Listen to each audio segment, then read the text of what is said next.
On est heureux d'être ensemble ce matin. Bonjour, chers bien-aimés. Comment allez-vous? Ça va?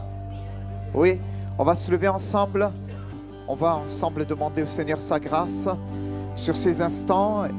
Que le Seigneur nous conduise dans cette réunion, dans ce culte. Alléluia.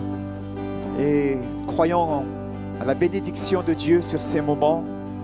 Là où 2 ou 3 sont assemblés en mon nom, Jésus a dit, je suis au milieu d'eux. On va courber nos fronts, fermer nos yeux. On va prier le Seigneur, on va demander au Seigneur sa grâce. Alléluia. Nicolas, tu vas le faire en notre nom à tous. Et après quoi, il va nous conduire ensemble dans la louange. Béni soit le Seigneur. Amen.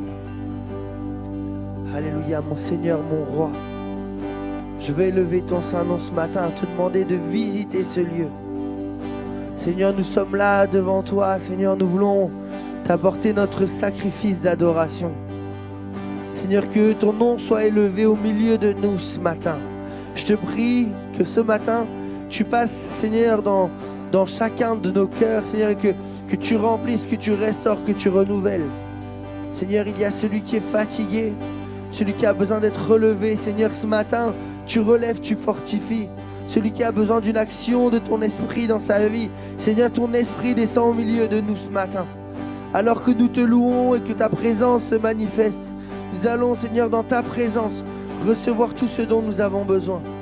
Seigneur, viens nous bénir, viens nous transformer, viens nous remplir, viens nous faire du bien. Seigneur, viens, Seigneur, peut-être aussi nous montrer ce qui n'est pas ta gloire dans nos vies. Seigneur, nous voulons élever ton nom ce matin. Te dire combien tu es grand. Te dire combien tu es grand.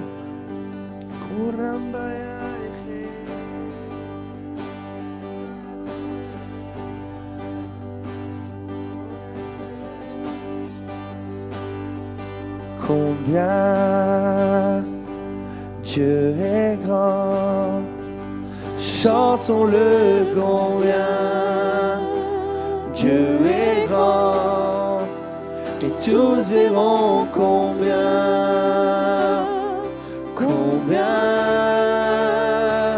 Dieu est grand. Combien Dieu est grand, chantons-le combien Dieu est grand, et tous verront combien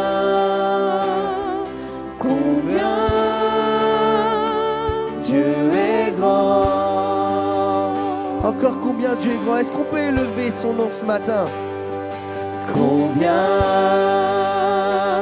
Dieu est grand, chantons-le combien Dieu est grand, et tous verront combien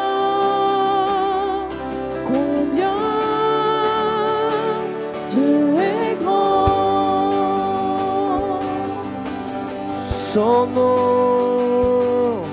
son nom est tout puissant, digne de louange. Je chanterai combien Dieu est grand. Est-ce que tu crois que son nom est tout puissant ce matin pour agir dans ta situation?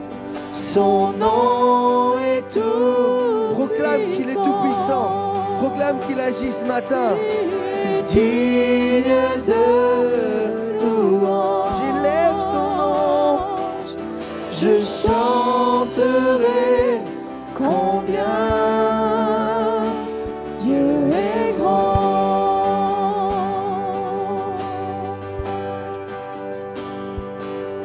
Le roi dans sa beauté,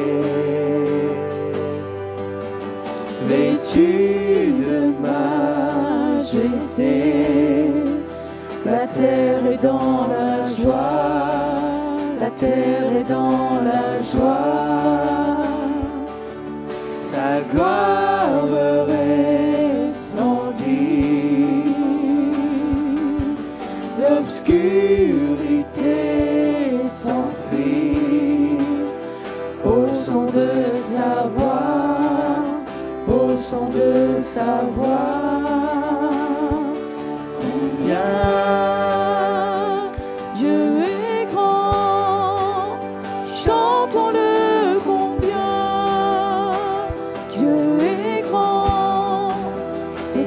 tous verront combien, combien Dieu est grand. car d'âge en âge il vit, Car d'âge en âge il vit, le temps lui est soumis, commencement et fin, commencement et fin, céleste Trinité, Dieu d'éternité, il est l'agneau divin, il est l'agneau divin. Combien Dieu est grand, chantons-le combien Dieu est grand, tous verront combien, combien Dieu est grand.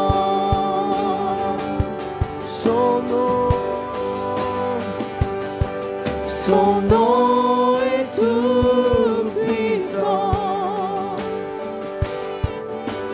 digne de louange. je chanterai combien Dieu est grand, son nom est tout puissant, Son nom est tout puissant. oh tu es Digne de louange, je chanterai combien Dieu est grand. de tout mon être, Alors s'élève un chant, Dieu tout-puissant, que tu es grand, de tout mon être, alors s'élève un chant, Dieu tout-puissant, que tu es grand.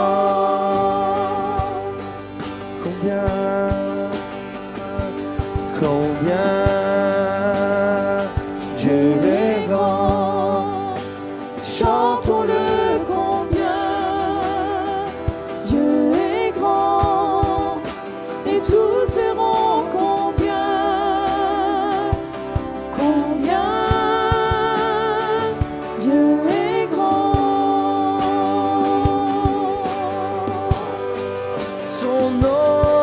son nom est tout puissant, Digne de louange, je chanterai combien Dieu est grand. Allez, on va reprendre son nom est tout puissant. Est-ce que tu crois que son nom est tout puissant?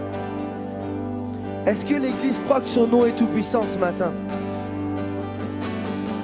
Est-ce que tu crois qu'il peut agir dans ta situation?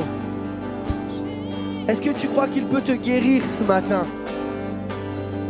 Qu'il peut faire quelque chose dans ta vie?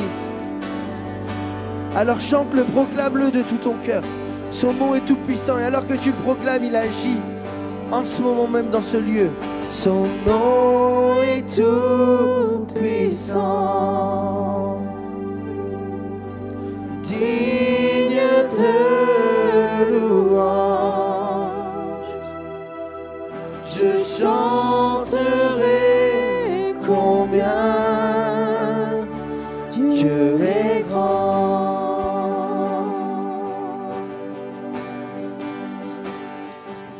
Son nom est tout puissant, digne de louange. Je chanterai combien Dieu est grand.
Je ferai de toi le sujet de ma joie.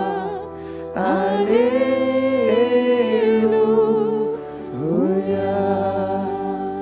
On peut reprendre une dernière fois. Je ferai de toi le sujet de ma joie. Est-ce que tu fais vraiment de lui le sujet de ta joie? Est-ce que peu importe tes circonstances, il est celui qui te donne la joie? Peu importe la difficulté, tu as les yeux fixés vers lui. Et tu sais qu'il est le rémunérateur de ta foi. Tu sais qu'un jour tes yeux vont le voir.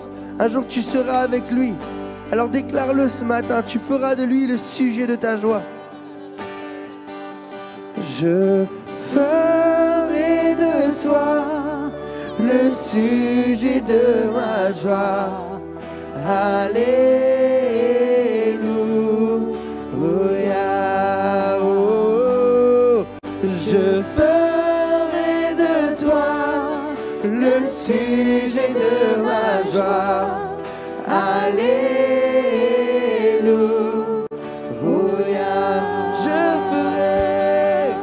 Je ferai de toi le sujet de ma joie. Alléluia.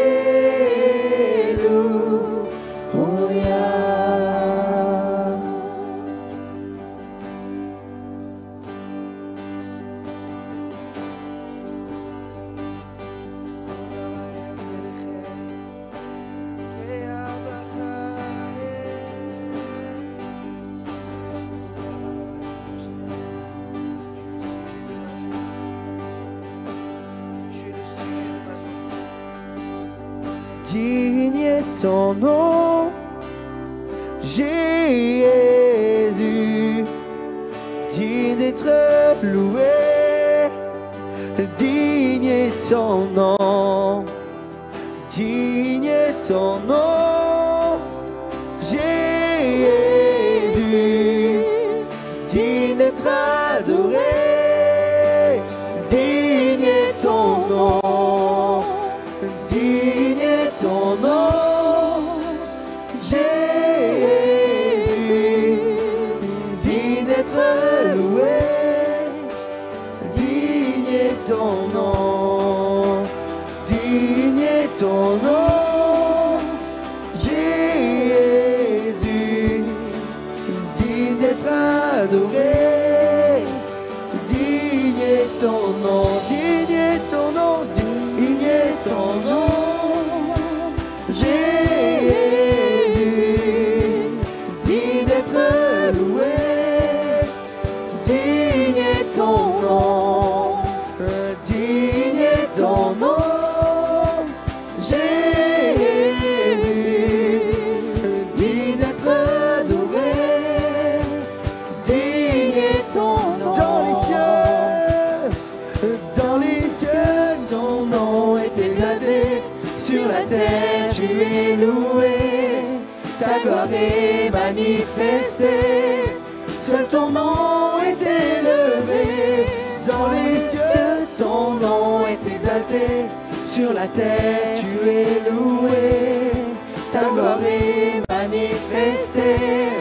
Seul ton nom est élevé. Dans les cieux, ton nom est exalté. Sur la terre, tu es loué, ta gloire est manifestée.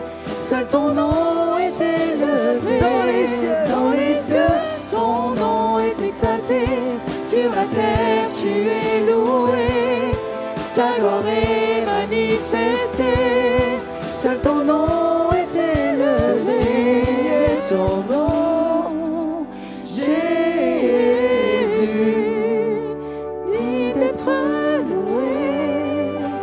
Digne est ton nom, digne est ton nom, Jésus, digne d'être adoré, digne est ton nom, digne est ton nom, digne est ton nom, Jésus, digne d'être loué, digne est ton nom. Digne est ton nom, Jésus, digne d'être adoré, digne est ton nom, digne est ton nom, Jésus, digne d'être loué, digne est ton nom, digne est ton nom, Jésus, digne d'être adoré, digne est ton nom, oh, toi seul est digne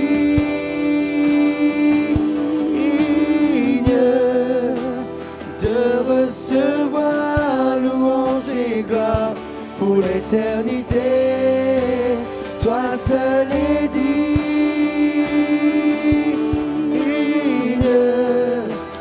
de recevoir louange et gloire pour l'éternité.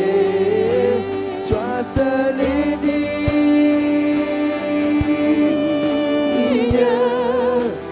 de recevoir louange et gloire pour l'éternité. Toi seul est digne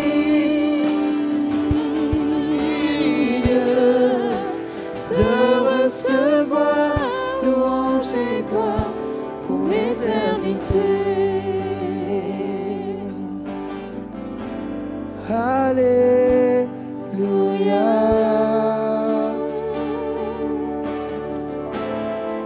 Alléluia.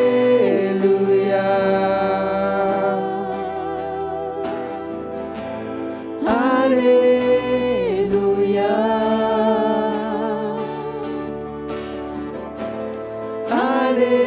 Alléluia. Alléluia.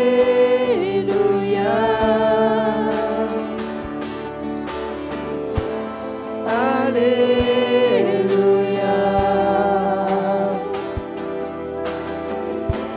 Alléluia.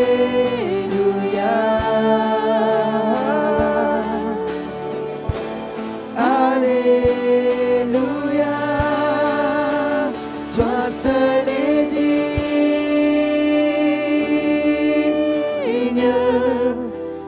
de recevoir louange et gloire pour l'éternité. Toi seul est digne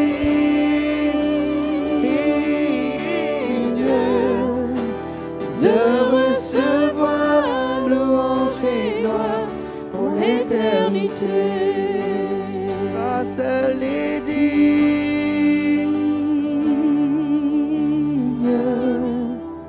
de recevoir louange et gloire pour l'éternité. Toi seul est digne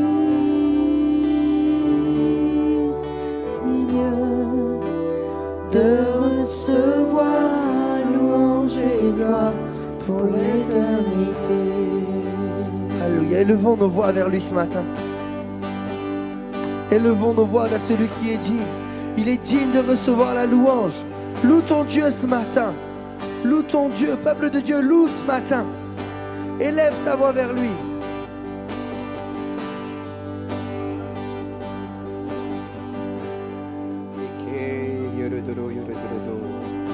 Alléluia, Jésus. Alléluia,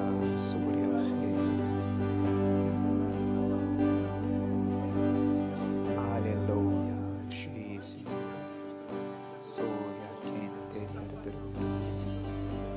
Alléluia, Jésus. Soria che te rete di che.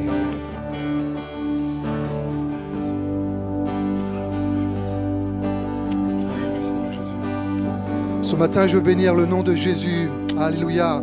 Seigneur, nous réalisons cette grâce que tu nous accordes de pouvoir nous réunir en paix ce matin. Ce matin, je vais avoir une pensée pour tous ces frères et sœurs à chaque extrémité de la terre qui sont dans la détresse, persécutés, qui sont privés de Sainte Seine, qui sont privés de partager le pain et le vin, qui sont privés de te glorifier, Seigneur, à cause de la persécution. Seigneur, tu nous accordes quelle grâce de vivre en paix dans ce pays de France, de pouvoir nous réunir encore ce matin, alors que tout est chamboulé autour de nous et à chaque extrémité de la terre. Seigneur, je veux avoir une pensée pour ces frères et sœurs qui sont violentés, persécutés pour le nom de Jésus. Te prions de leur faire du bien, de les visiter au nom de Jésus. Alléluia. Merci Seigneur. Alléluia. Nous lisons un texte en Matthieu chapitre 27 et verset 50. Jésus poussa de nouveau un grand cri et rendit l'esprit, et voici le voile du temple se déchira en deux, depuis le haut jusqu'en bas. La terre trembla, les rochers se fendirent, les sépulcres s'ouvrirent, et plusieurs corps des saints qui étaient morts ressuscitèrent. Amen. Voici donc un passage qui est le plus difficile de l'Évangile.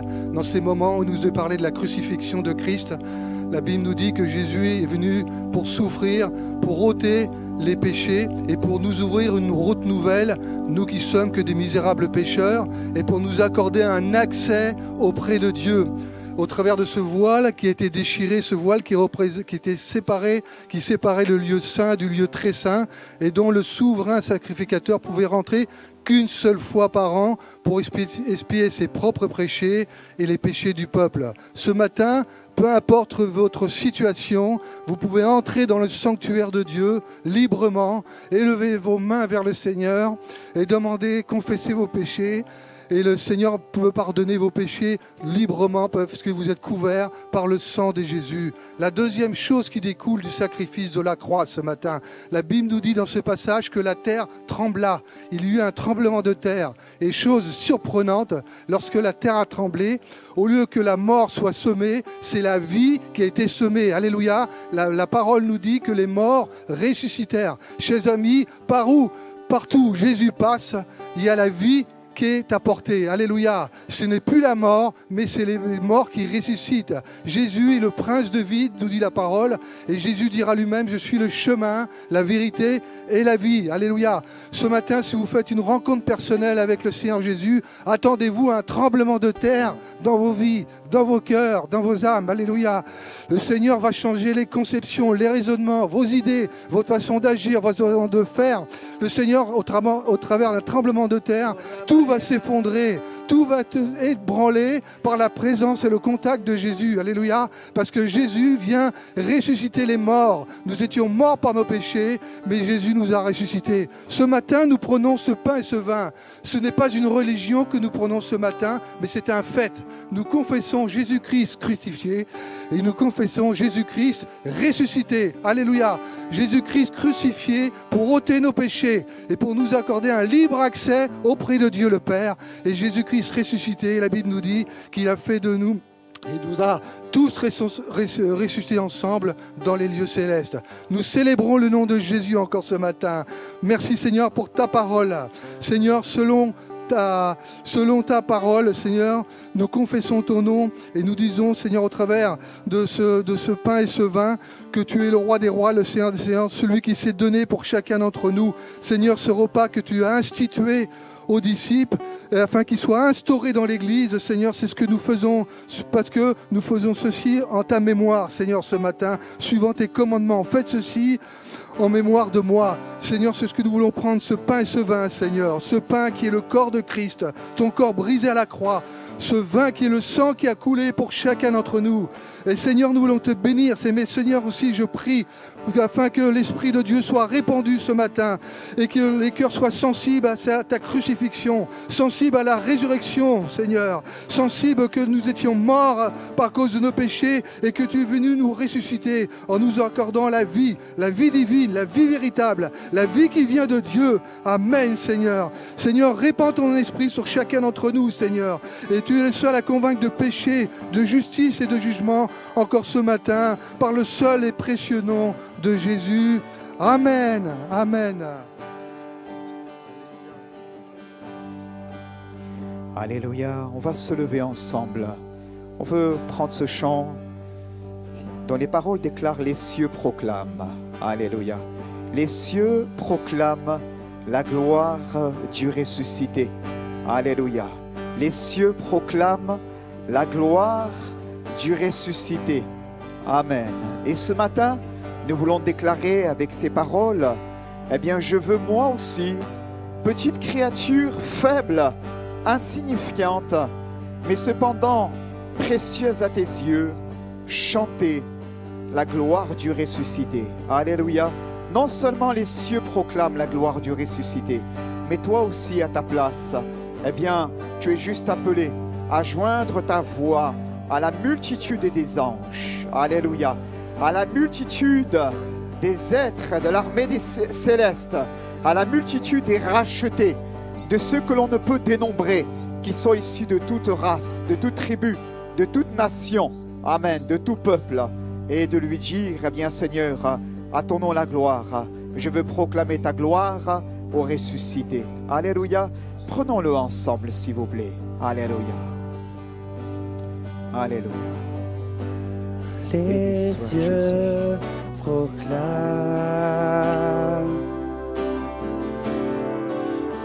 gloire du ressuscité. Rien n'est égal à la beauté du Seigneur. À jamais il sera, jamais il sera l'agneau sur le trône, l'agneau sur le trône. Je fléchis le genou, je fléchis le genou pour l'adorer lui seul. Je veux chanter la gloire du ressuscité, l'agneau immolé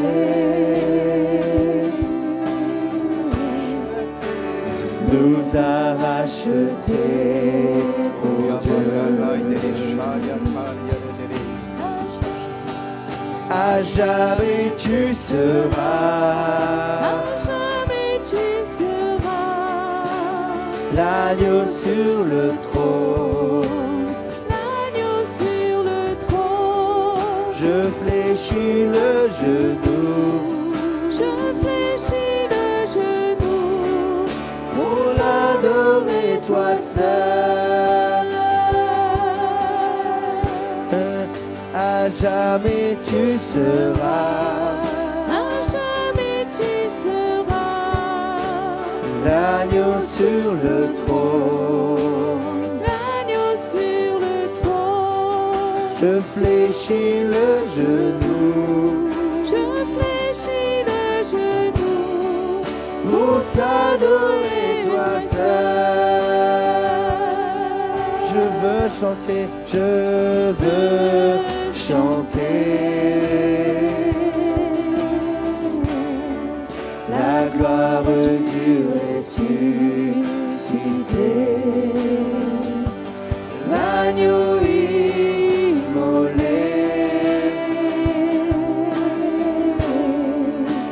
nous a rachetés pour Dieu. À jamais tu seras, l'agneau sur le trône, l'agneau sur le trône. Je fléchis le genou, je fléchis le genou pour t'adorer toi seul. À jamais tu seras, à jamais tu seras l'agneau sur le trône, l'agneau sur le trône. Je fléchis le genou, je fléchis le genou pour t'adorer toi seul.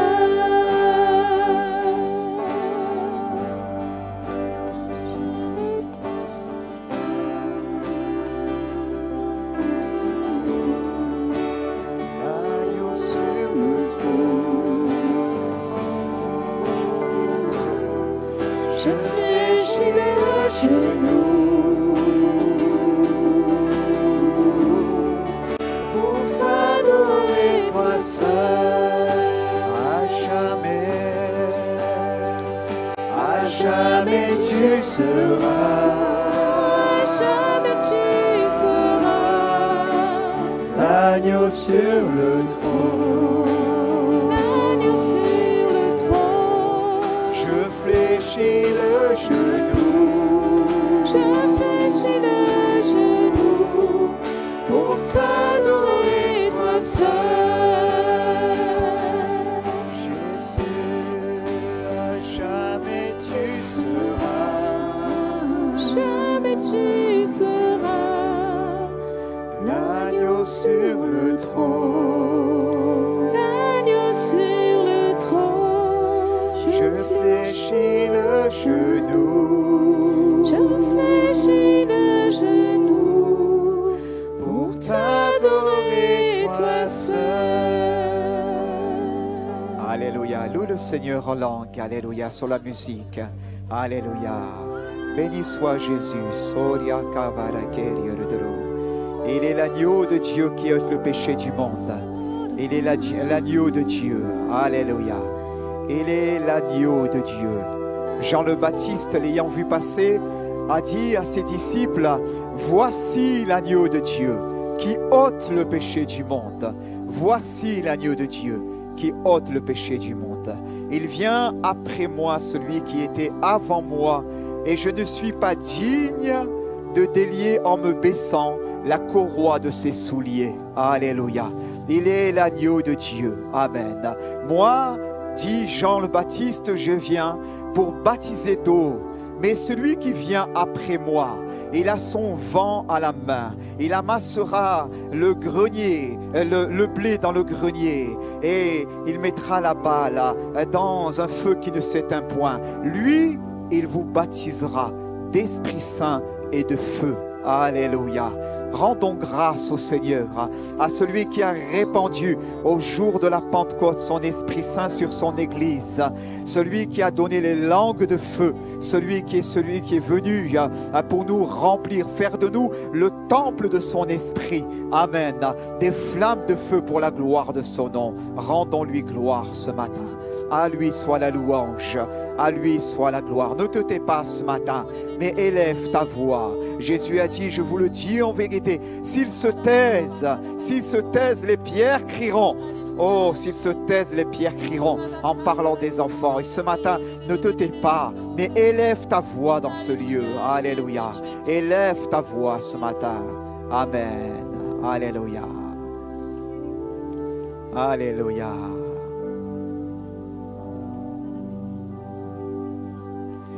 À jamais il sera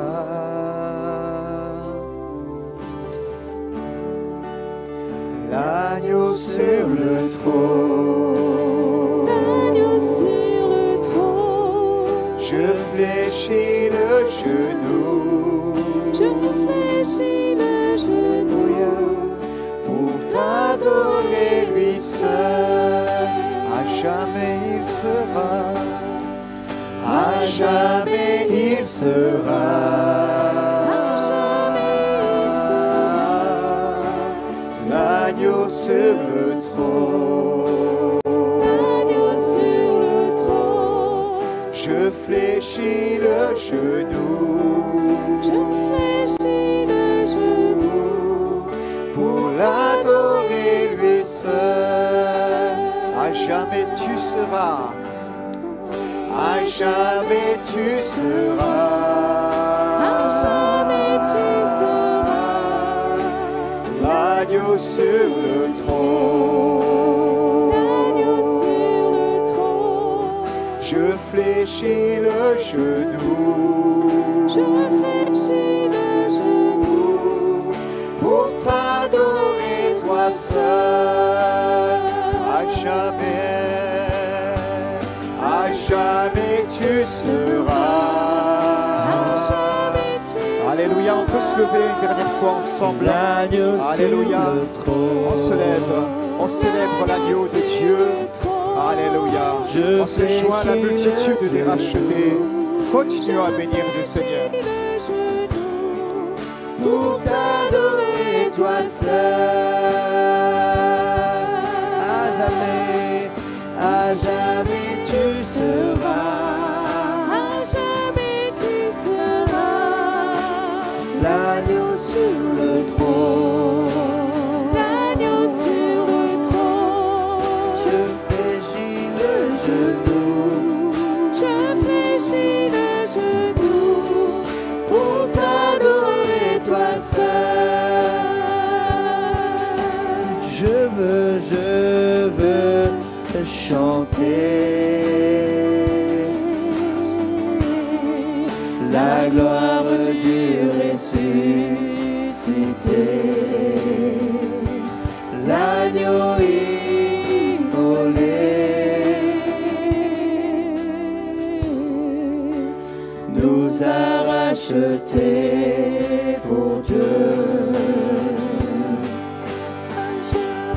Tu seras à jamais tu seras l'agneau sur le trône. l'agneau sur le trône. Je fléchis le genou Je fléchis le genou pour t'adorer toi seul. À jamais tu seras À jamais tu seras l'agneau sur le trône. l'agneau sur le trône. Je fléchis le genou Je fléchis le genou pour t'adorer toi seul.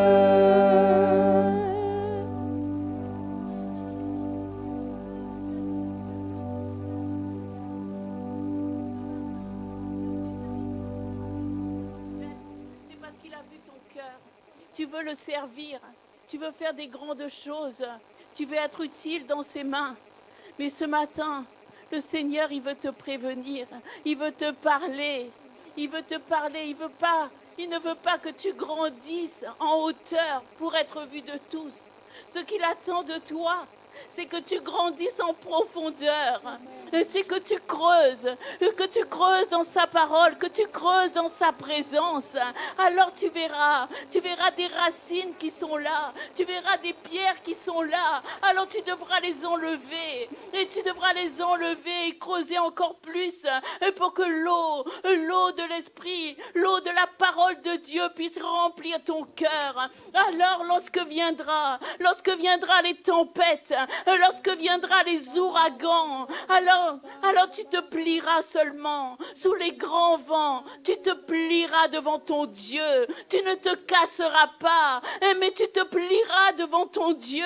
Alors le Seigneur, il te fortifiera, alors tu pourras porter du fruit en toute saison. Alors ta foi sera musclée, parce que tu seras battu par la tempête, mais tu resteras debout, tu ne seras pas brisé, tu ne seras pas déraciné, mais tu seras ancré en Jésus. Alors seulement tu pourras le servir. Alors seulement tu seras utile dans ses mains. Entends ce que dit ton Seigneur ce matin. Il te parle parce qu'il t'aime, parce qu'il a vu ton cœur. Alléluia.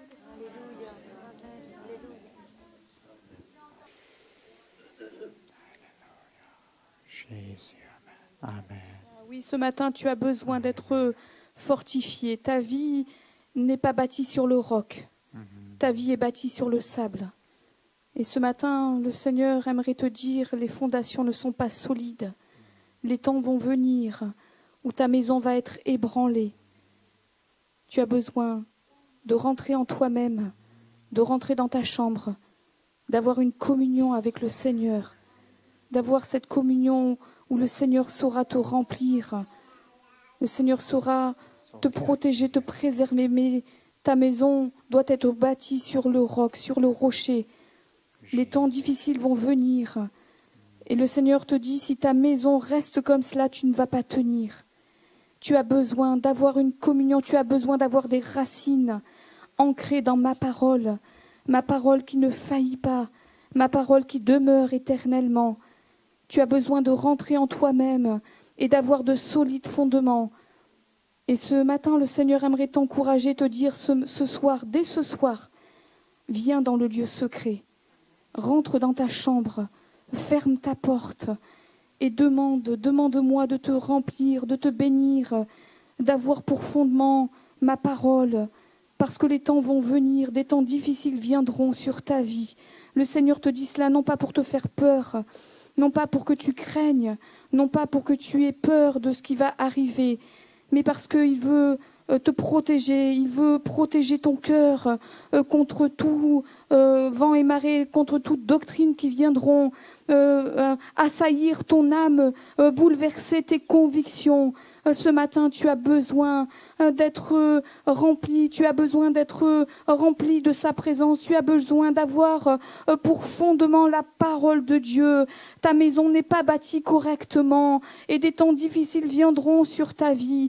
Et le Seigneur te dit, tu as besoin d'avoir de solides fondements. Alors dès ce soir, viens dans le lieu secret et je te révélerai des choses cachées.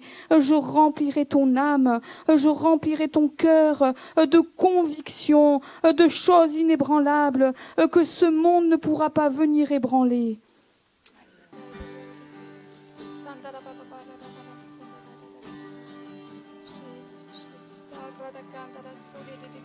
Christ est ma seule fondation, le rocher de ma vie, quand tout autour de moi est détruit. En lui est mon appui, car j'ai mis ma foi en Jésus. Il ne m'abandonne pas, sa parole est solide et sûre. Il ne me laissera jamais, jamais. J'ai sa joie dans le chaos, j'ai sa paix qui me soutient. Je peux déposer mon fardeau, car il me tient dans sa main. J'ai bâti ma vie sur Jésus. Il ne m'abandonne pas, sa parole est solide et sûre. Il ne me laissera jamais.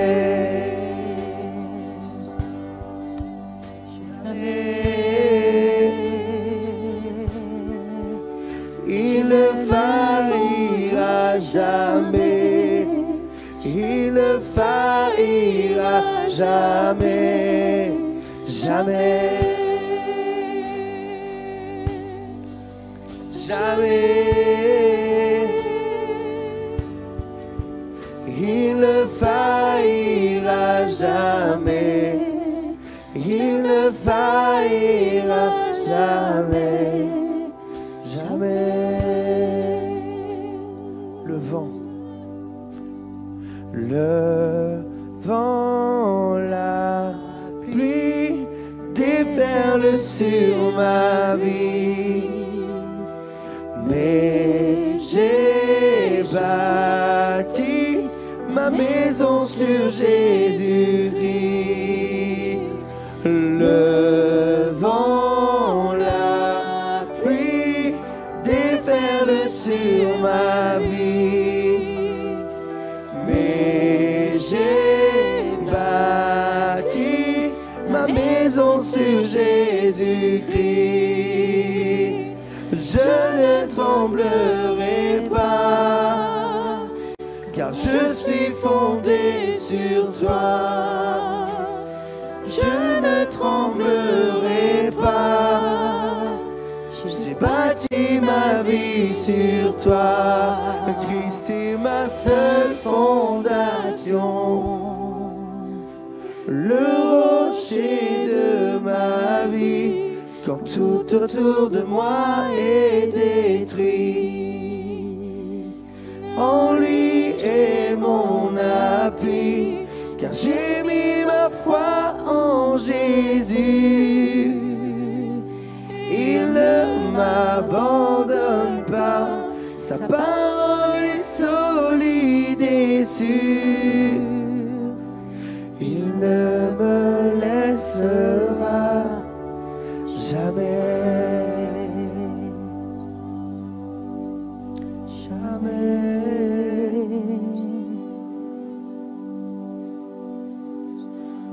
Alléluia, béni soit le Seigneur, bien-aimés. Nous sommes bien dans la présence de Dieu. Vous êtes d'accord avec moi? Alléluia.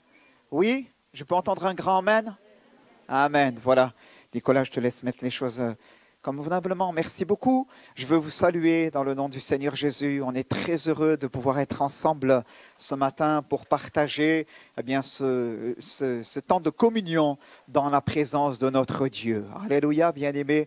Et c'est le meilleur endroit où on peut être le dimanche matin, je vous le dis. C'est le meilleur endroit. Pas en marché, pas devant téléfoot, je ne sais plus si c'est le dimanche matin, je ne sais pas. Pas devant je ne sais trop quoi, d'accord? Mais ici, dans la maison du Maître. Alléluia. Dans la maison du Seigneur. C'est le meilleur endroit. Je veux simplement vous saluer déjà dans le nom du Seigneur Jésus en introduction. Vous dire avant de faire les annonces de la semaine, eh bien que nous étions cette semaine avec Nicolas, mon épouse et moi-même. Merci Nicolas. Nous étions... Oui, vous pouvez faire le service des offrandes, pardonnez-moi, c'est vrai. Vous pouvez le faire pendant que je fais les annonces. Merci beaucoup. Nous étions cette semaine, donc, comme je le disais, au congrès national des pasteurs des Assemblées de Dieu de France à Montluçon. Et je veux rendre grâce à Dieu pour ces bons moments que nous avons pu passer dans sa présence. Amen. Voilà, nous avons passé un bon moment dans cette semaine, une semaine bien remplie. Pour notre jeune frère Nicolas, c'était une première. Et je pense qu'il est tout à fait d'accord avec moi pour dire qu'il a été aussi béni durant cette semaine. Amen. Voilà. Et... donc, ça a été une semaine bien remplie. Bien sûr, il y a l'aspect spirituel où le matin, le soir, nous avons des temps, surtout le matin. Le soir aussi, on clôture avec un moment. Mais c'est aussi des moments au-delà des temps de ressourcement. Ce sont des moments aussi où les pasteurs se retrouvent, où il y a différentes tâches administratives qui sont là, qui ont besoin d'être validées. Donc, nous étions 493 pasteurs reconnus ou en formation. Et en formation. Il y avait 207 épouses, plusieurs dizaines de bénévoles, des exposants, etc. Il y avait 861 participants sur les 3 jours. Voilà, il y a eu 39 pasteurs et couples pastoraux qui ont été reconnus. Donc, on rend grâce à Dieu pour ces ouvriers qui se lèvent. Vous savez, il y a, lorsque un ouvrier se lève, il y a plusieurs années de formation avant la reconnaissance. Et là, chaque année, pendant ce congrès, il y a le temps de consécration, de reconnaissance pour les ouvriers qui ont fini leur cycle de formation après plusieurs années. Et là, on a eu la joie de consacrer et de prier pour 39 couples pastoraux. Et on rend grâce à Dieu pour ces ouvriers qui se lèvent. Il y a des envois en mission qui sont prévus, qui ont été aussi validés et qui vont être maintenant qui vont se préparer pour un déménagement sur l'été. Donc Madagascar, le frère Gilbert Ouedraogo. Il y a des champs comme le Vietnam qui sont à nouveau ouverts et dans lequel un couple va se rendre dans la zone nord. Il y a la Casamance pour le Sénégal, où si notre frère avait été, Marc, avec un groupe de Elephanto et en partenariat avec la mission. Donc, et à la Casamance, un couple là-bas va aussi se rendre prochainement, Ludovic et Isabelle Bessard. Je ne dis pas tous les noms parce que je sais que vous les aurez oubliés dans un instant. Voilà, il y a d'autres champs missionnaires que je ne peux pas dire ici en raison du caractère non pas privé, mais du caractère de prudence que ça requiert, étant donné qu'ils vont dans des endroits où l'Église est exposée. Donc, on ne peut pas donner tous les noms des lieux où ils vont, mais on veut rendre grâce à Dieu pour ces ouvriers. En réunion de semaine, on le dira, mais là, pas publiquement. Voilà, on rend grâce à Dieu pour ces ouvriers qui se lèvent et qui répondent à l'appel de Dieu. Amen, bien-aimés, c'est important. Et Jésus a dit, vous savez, Jésus a demandé de prier pour certaines choses.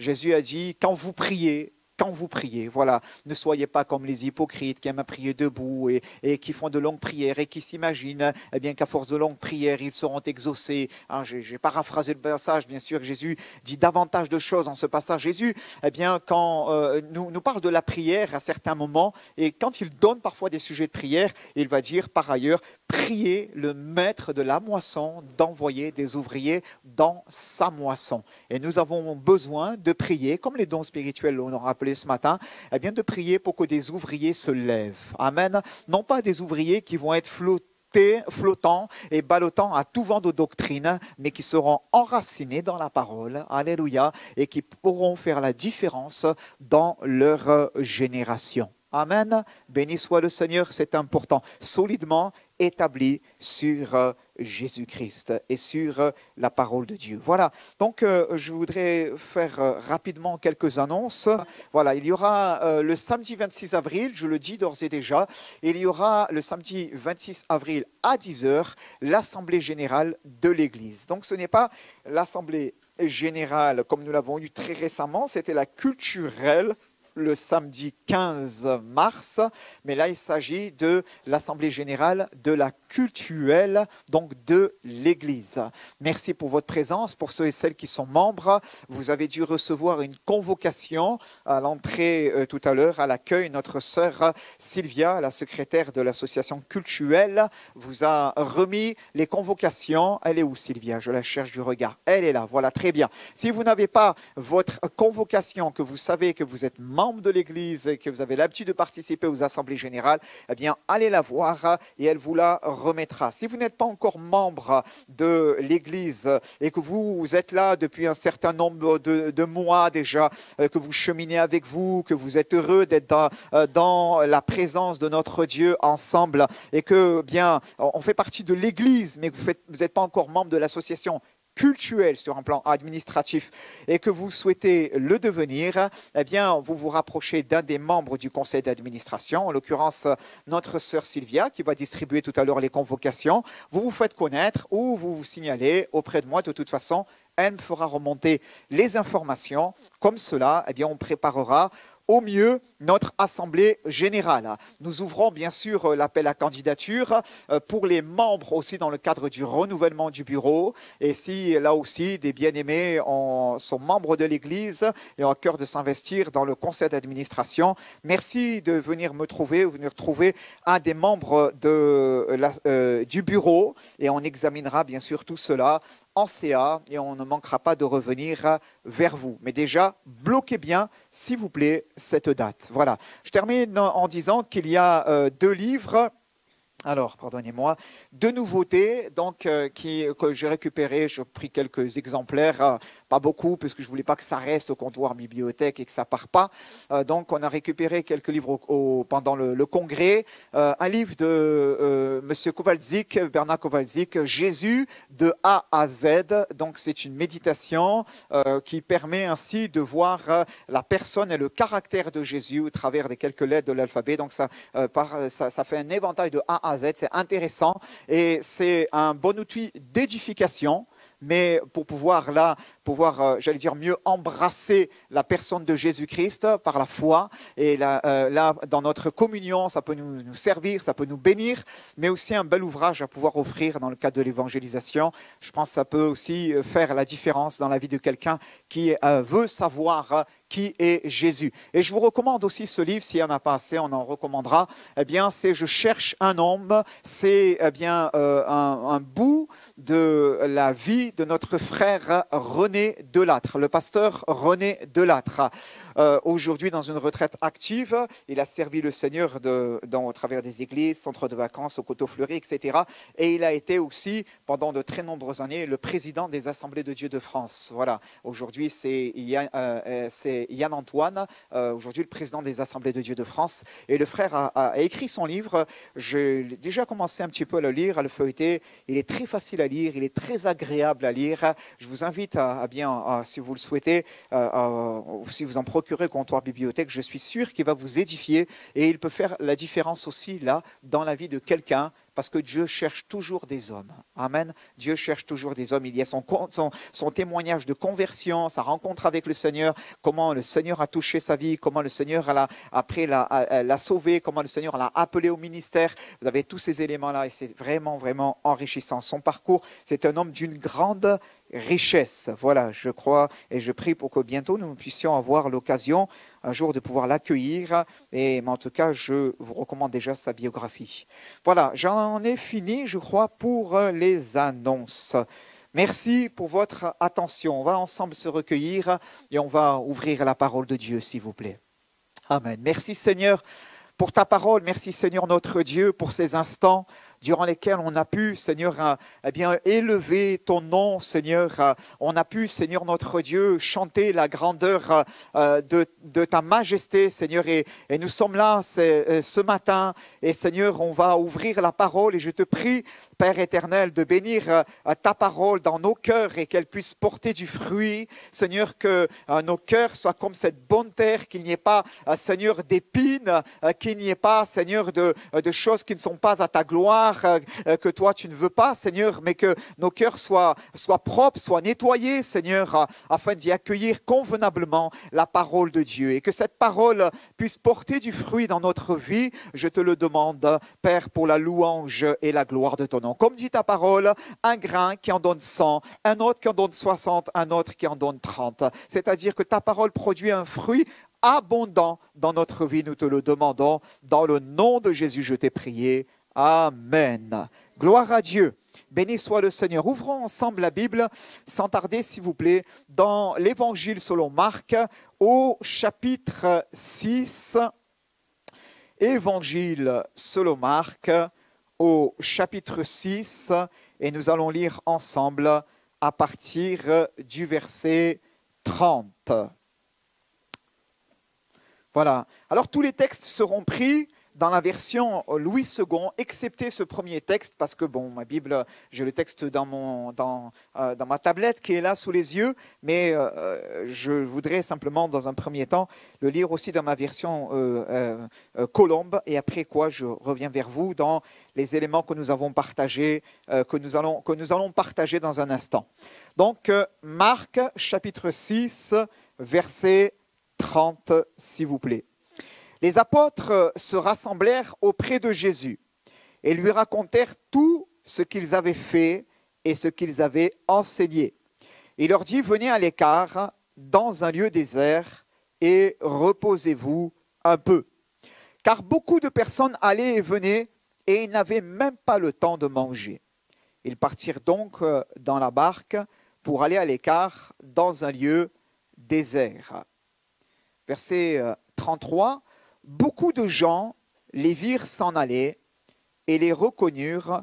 De toutes les villes, on accourut à pied et on les devança au lieu où ils se rendaient. Je lis avec vous dans la même version.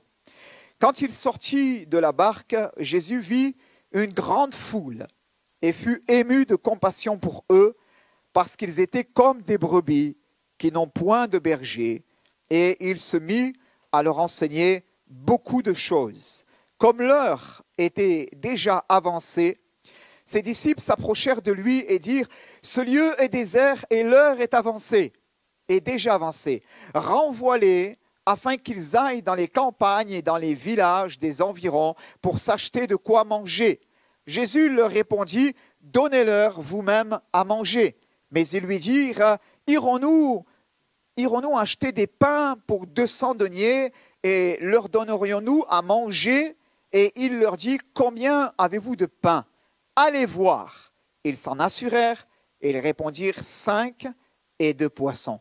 Alors il leur commanda de les faire tous asseoir par groupe sur l'herbe verte. Et ils s'assirent par rangées de 100 et de 50. Vous avez vu, Dieu est un Dieu d'ordre.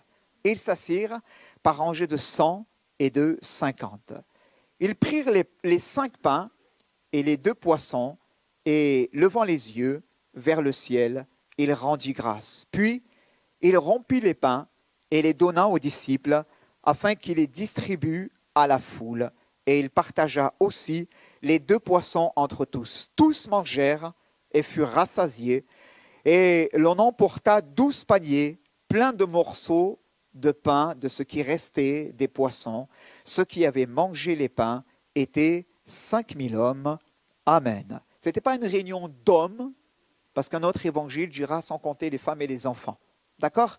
Donc c'est pour voir là, évaluer au plus juste eh bien, le nombre de personnes qui avaient mangé. L'Écriture nous dit, ceux qui avaient mangé les pains étaient 5000 hommes. On a pu évaluer au plus juste le nombre de personnes qui avaient reçu la nourriture parce que Jésus avait commandé de les faire asseoir par groupe sur l'herbe verte. Et quand ils vont s'asseoir par rangée de 100 et de 50, ce qui va en faciliter la comptabilité. D'accord? Et c'est comme cela qu'on va se voir qu'il y avait environ 5000 hommes. 5000 hommes. Ce n'est pas parce qu'on a essayé de les compter comme ça, là, vite fait, mais c'est parce qu'il y avait un certain ordre qui permettait cela. La parole de Dieu nous dit dans ce passage, et c'est mon thème ce matin, c'est mon thème dans ces versets 31, on peut lire même le verset 30, alors que les apôtres s'étaient rassemblés auprès de Jésus et qu'ils lui racontèrent tout ce qu'ils avaient fait et tout ce qu'ils avaient enseigné, Jésus va leur dire, venez à l'écart. Venez à l'écart dans un lieu désert et reposez-vous un peu car il y avait beaucoup d'allants et de venants, ils n'avaient même pas le temps de manger. Venez à l'écart. Alléluia. Ce matin, c'est le titre de mon message, bien-aimés. Venez à l'écart. Et je crois que les dons spirituels, ce matin, appuient ce message. Appuient ce message. Une invitation à construire sur de solides fondations, à se retirer dans sa chambre pour prier, et une autre invitation à ne pas chercher à croître de la mauvaise manière, uniquement en apparence, mais au contraire, à rechercher, à développer des racines et des racines profondes, pour permettre là, connecté au torrent de Dieu, d'être rafraîchi, d'être nourri, pour ainsi dire, comme ces oliviers que nous avons devant, ils sont en bonne santé, on les arrose quasiment jamais. Vous savez pourquoi ils sont en très bonne santé? Pourquoi? Pardon? Ils ont des racines profondes, mais il y a une autre réalité. Vous savez, juste devant l'église, il y a un canal d'eau pluviale qui passe. Juste devant l'église. C'est très bien comme ça. C'est très bien. Elles ont leurs racines, tranquillement, elles s'étendent jusqu'où il faut, et là, elles captent toute l'humidité. Elles captent toute l'humidité qui remonte. Comprenez? Creuser, avoir de bonnes racines. Alléluia.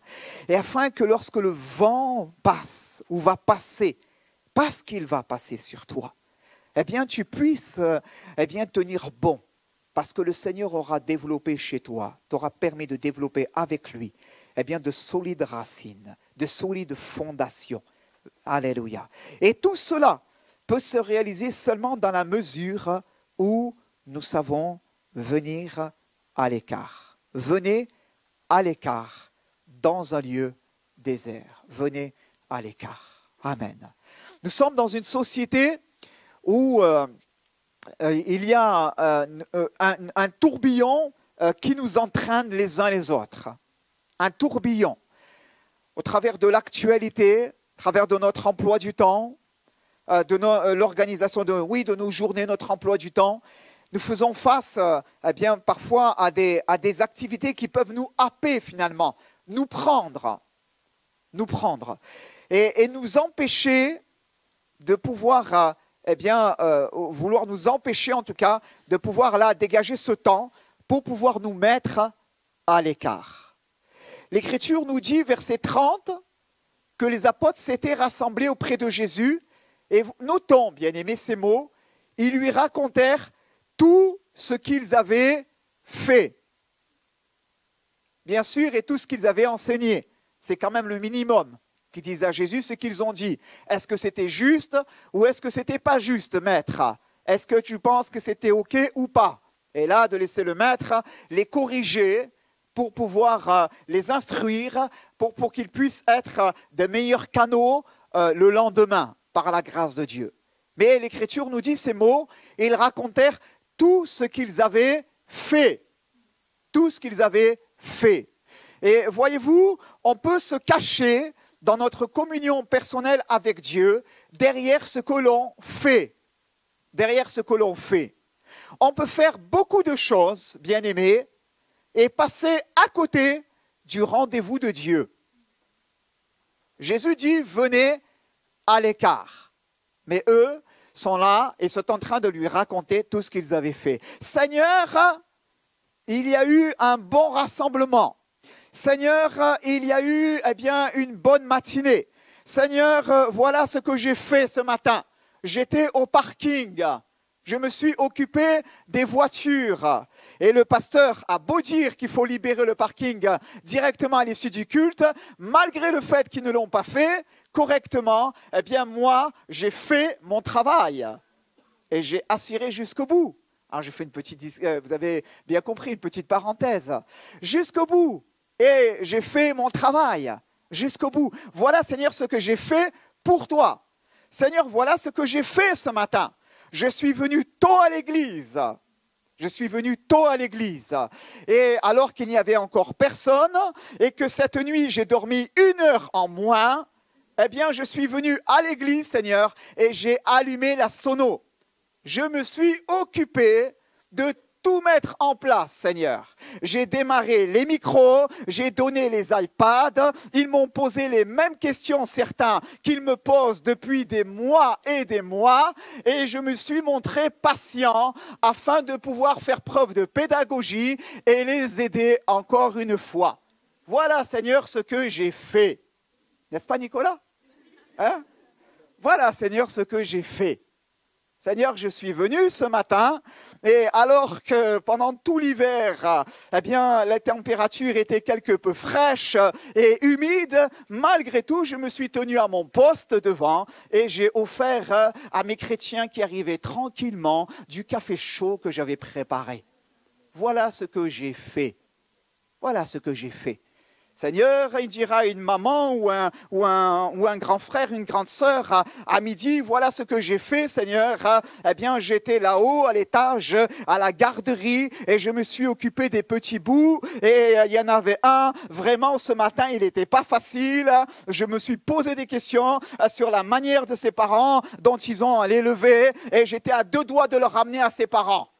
Mais, Seigneur, comme je suis spirituel, je l'ai gardé avec moi, j'ai pris sur moi, je n'ai rien dit, j'ai été consacré, j'ai essayé de faire tant bien que mal ce que je devais faire et je l'ai à la fin rendu à ses parents avec un grand sourire et un ouf de soulagement. Voilà ce que j'ai fait. Voilà ce que j'ai fait. Comprenez? Et on met souvent en évidence ce qu'on a fait, bien-aimés. On met souvent en évidence ce qu'on a fait. Oh, voilà, Seigneur, ce que j'ai fait. Mais de temps en temps, le Seigneur, il n'en a rien à faire de ce qu'on fait. Il nous dit juste, je veux à personne. Je veux ta présence, j'allais dire. Je veux que tu sois là avec moi. Juste un moment, en tête à tête. Amen. Et pour cela, il dit une chose, et il dit, venez à l'écart. Venez à l'écart. Non pas, on va en parler du lieu désert, etc. Et reposez-vous un peu. Non pas dans cette vision de la nonchalance, des vacances, etc. Oui, et il y a un temps pour toute chose sous le soleil, bien-aimé. Mais il y a un moment où effectivement, par la grâce de Dieu, on peut bénéficier de congés, on peut se ressourcer, etc.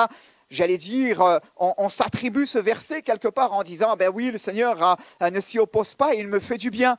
Mais je parle d'une autre réalité spirituelle, vous l'avez bien compris, de ce venir à l'écart dans lequel le Seigneur nous appelle à nous retirer dans le lieu secret pour pouvoir passer du temps avec lui, à prioriser les choses dans notre vie pour dire voilà ce qu'il faut, Seigneur, ce que toi tu regardes, ce n'est pas tant ce que j'ai fait, même si c'est louable, et nous avons besoin de produire des œuvres, bien-aimés. Amen.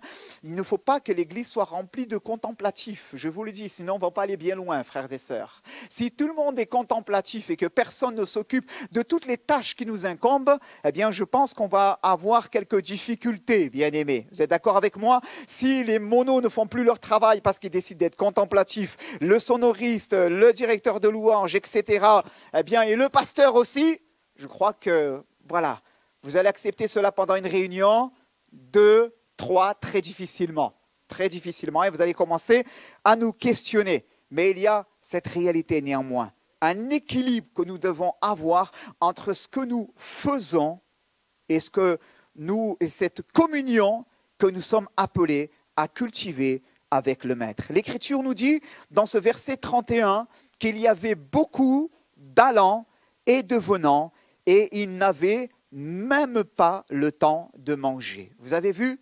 Il y avait beaucoup d'allants et de venants, d'allées et de venues, donc, et ils n'avaient même pas le temps de manger. Il y a parfois dans nos vies des journées très rythmées, c'est vrai, où hélas, eh bien, on aimerait bien prendre davantage le temps pour le repas, mais on ne peut pas. Donc, on mange à l'américaine, on mange debout sur le pouce, on avale un truc et on repart. Vite fait. Et parfois l'horaire même pas respecté parce que on ne pouvait pas faire autrement. Et voilà, il y a des réalités qui sont là dans nos emplois du temps qui fait que quelquefois, eh bien, les journées sont telles, elles sont denses et qu'on a difficilement le temps de se poser pour pouvoir manger. Mais je m'arrête avec vous sur ces mots, bien-aimés, sur ces mots. Ils n'avaient même pas le temps de manger. Ma question est la suivante. Pour vous, ce matin, avez-vous le temps de manger? Avez-vous le temps de manger? Venez à l'écart, dira Jésus, et reposez-vous un peu. Dans un lieu désert, et reposez-vous un peu. Amen. Il dit cela parce que finalement, il ne touchait plus terre. Comprenez? Et il n'avait même plus le temps de manger. Et parfois, le Seigneur nous parle et il nous dit, voilà, je te demande maintenant d'arrêter un petit peu, peut-être certaines de tes activités, de pouvoir venir à l'écart, de changer ton mode de fonctionnement, la manière dont tu vis tes soirées, alors que tu te détends à juste titre et tu l'as bien mérité avec ta télécommande affalée sur ton canapé, eh bien peut-être là, de changer certaines choses, parce que les journées sont denses dans ta vie et tu n'as plus beaucoup le temps de manger. Tu n'as plus beaucoup le temps de venir vers moi et d'avoir ce tête-à-tête avec moi, nous dit les uns les autres le Seigneur au travers de sa parole ce matin. Avons-nous ou prenons-nous toujours le temps de manger, Se nourrir, on le sait tous, bien-aimés, c'est un besoin vital. C'est un besoin vital. J'ai eu l'occasion de faire un message il y a plusieurs mois là-dessus, se nourrir quotidiennement. Donc se nourrir, c'est un besoin vital. Et j'ai noté, bien-aimé, et c'est la thématique de ce qu'on voit au travers de ce passage-là, eh bien, cette multiplication des pains que Jésus va réaliser et dont les disciples vont pouvoir être les instruments de la bénédiction, ils vont la distribuer, tout cela. J'ai noté, nous ne pouvons prétendre à faire la différence dans notre génération si nous négligeons sa présence. Comprenez? Pas vrai, on ne peut pas vivre ce miracle si finalement on néglige sa présence. On ne peut pas croire que Dieu peut nous utiliser pour pouvoir répandre tout autour de nous la vie si finalement nous négligeons l'essentiel. Venez à l'écart, sa présence. La foule n'a pu être nourrie que dans cette mise à part. Amen. C'est sa nourriture, j'ai noté, qui seule peut faire la différence. Alléluia. Dans notre vie, mais aussi dans notre génération. Avons-nous toujours le temps, prenons-nous toujours le temps de manger?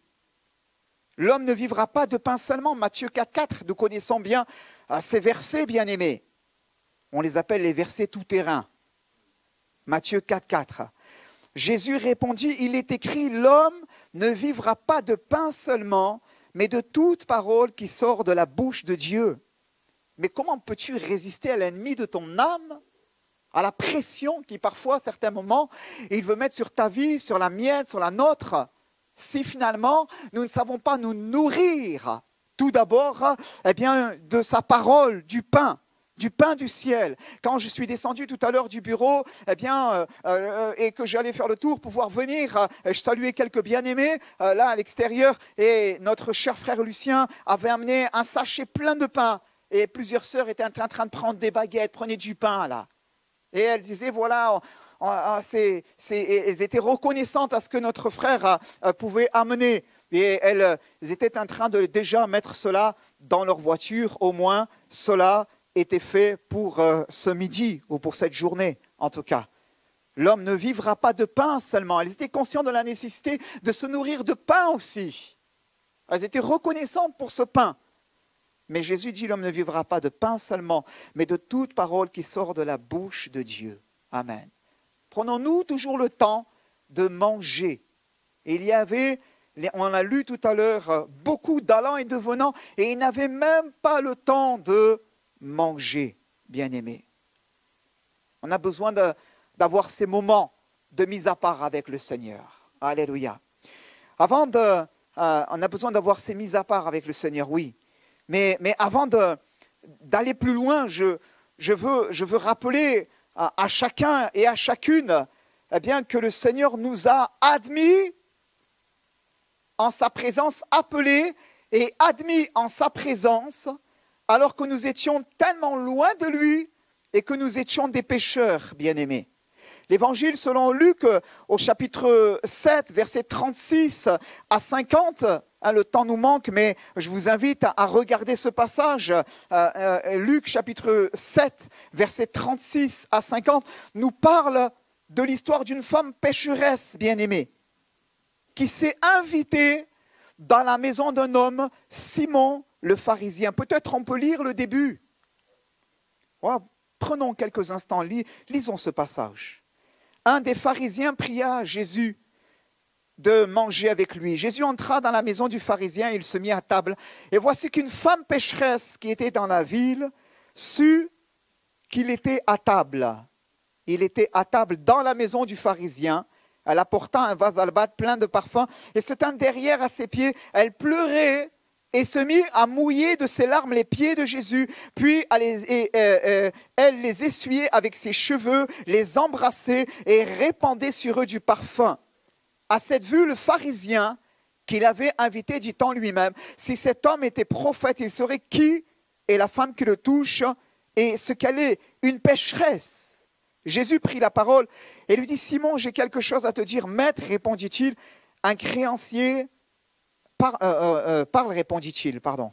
Un créancier avait 2 débiteurs, l'un devait 500 deniers, l'autre 50. Comme il n'avait pas de quoi payer, il leur fit grâce de leur dette à tous les 2. Lequel l'aimera le plus? Simon répondit, celui, je suppose, auquel il a fait grâce de la plus grosse somme. Jésus lui dit, tu as bien jugé.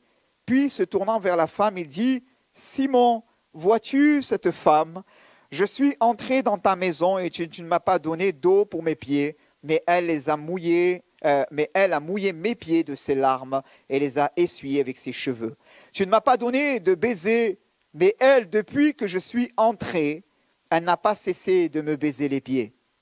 Tu n'as pas répandu d'huile sur ma tête, mais elle a répandu du parfum sur mes pieds. C'est pourquoi je te le dis, ses nombreux péchés sont pardonnés, puisqu'elle a beaucoup aimé. Mais celui à qui l'on pardonne peu, un peu. Et il dit à la femme, tes péchés sont pardonnés. Celui qui était à table avec lui, ceux qui étaient à table, avec lui, se mirent à dire en eux-mêmes, qui est celui-ci qui pardonne même les péchés? Mais il dit à la femme, ta foi t'a sauvée, va en paix. Alléluia. Béni soit le Seigneur.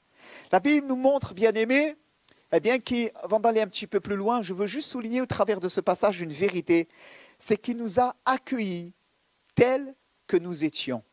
Tels que nous étions. Amen. Les plus vils de pécheurs, le plus vil des pécheurs, Jésus l'accueille en sa présence. Alléluia. Et alors que nous avions les uns les autres une histoire, eh bien, voilà, peut-être sur le plan moral, ce n'était pas ça. Dans notre vie, on avait des convictions qui allaient à l'encontre de Dieu. Peut-être on combattait même la parole du Seigneur, on combattait même ces choses, à l'instar de Simon le pharisien qui fait bonne figure, mais en vérité, il combat le Seigneur Jésus. Eh bien, de la même manière, nous étions l'un ou l'autre.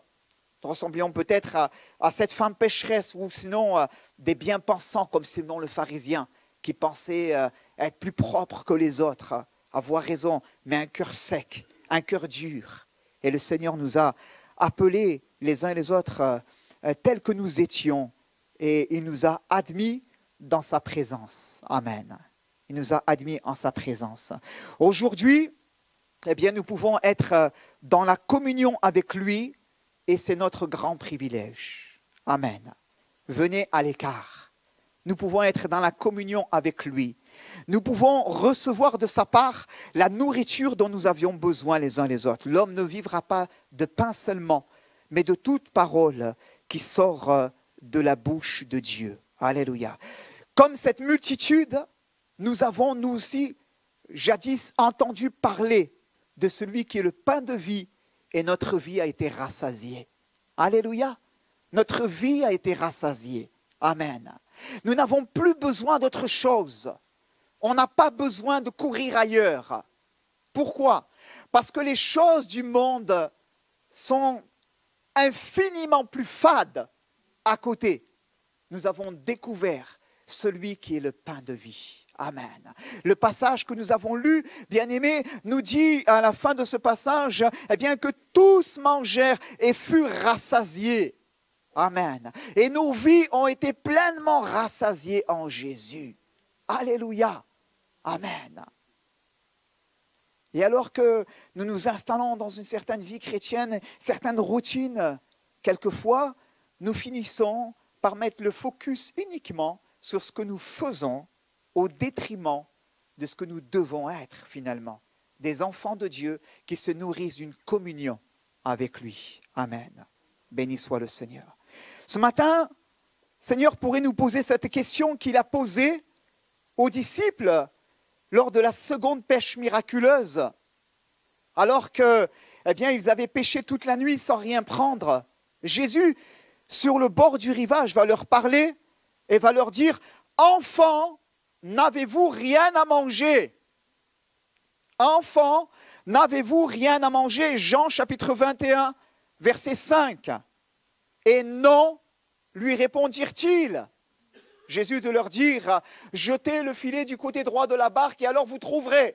Et effectivement, ils le jetèrent et ils ne pouvaient plus le retirer à cause de la grande quantité de poissons. Nous avons eu l'occasion de parler là-dessus lorsque nous avons fait notre série de messages sur la vision, bien-aimés. Mais le Seigneur nous parle et il nous dit, enfants, n'avez-vous rien à manger? Et le verset 9, lorsqu'ils furent descendus à terre, ils virent là des charbons allumés, du poisson dessus et du pain. Alléluia. Amen, bien-aimés. Il est le Dieu qui veut nourrir notre âme. Amen. Il est le Dieu qui veut nourrir notre âme. Et comme les disciples, j'insiste, bien-aimés, qui avaient péché toute la nuit sans rien prendre, focus, ce que je fais, ce que je fais, ce que je fais. Le Seigneur nous parle ce matin et il nous dit, enfants, n'avez-vous rien à manger? Amen. N'avez-vous rien à manger? Amen. Il est le pain de vie. Il est le pain de vie. Il y avait des allées et des venants et il n'avait même pas le temps de manger. Même pas le temps de manger. Alors qu'il est le pain de vie, nous sommes quelquefois comme cela. Et le Maître nous appelle, bien-aimés, juste à pouvoir nous poser un instant pour pouvoir dire, ah bien non Seigneur, j'ai rien à manger, c'est vrai. Pourquoi? Parce que je suis là dans une tâche qui m'est complètement improductive. Et j'ai besoin juste de dégager ce temps pour être focus sur toi. Alléluia. Et là, de retrouver la communion avec toi et te laisser nourrir mon âme.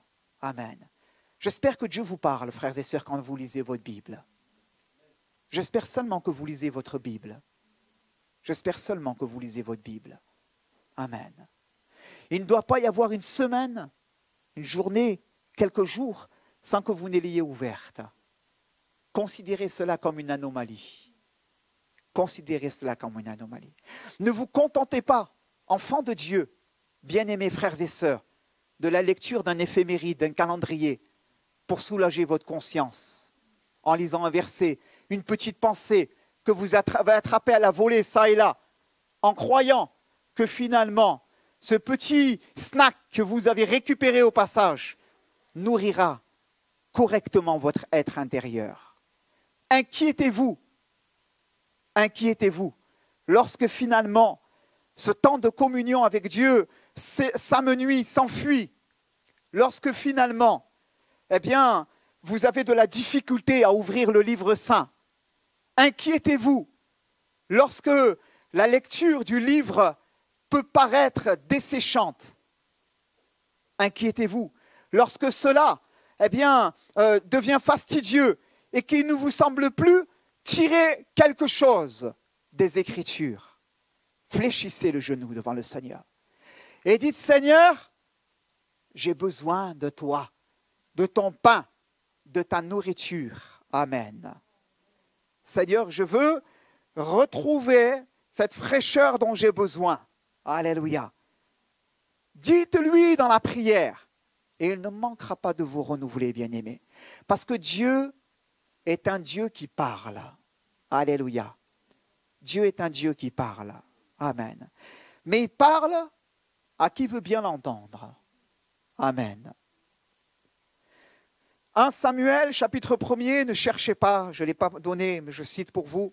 Chapitre 1er nous parle de ce temps que Elkana, le mari de Anne et de Pénina, vont connaître.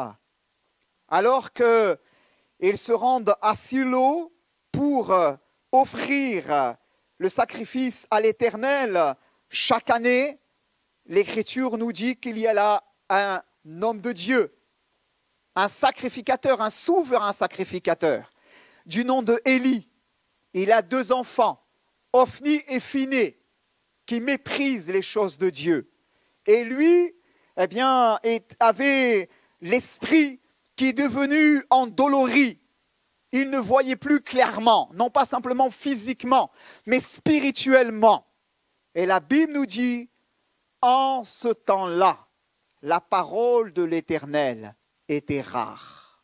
Elle était rare en ce temps-là. Amen. Pourquoi était-elle devenue rare? Parce que Dieu ne trouve pas d'interlocuteur en face de lui, bien-aimé. Il ne trouve pas d'interlocuteur en face de lui. Il a beau dire à Élie, viens à l'écart.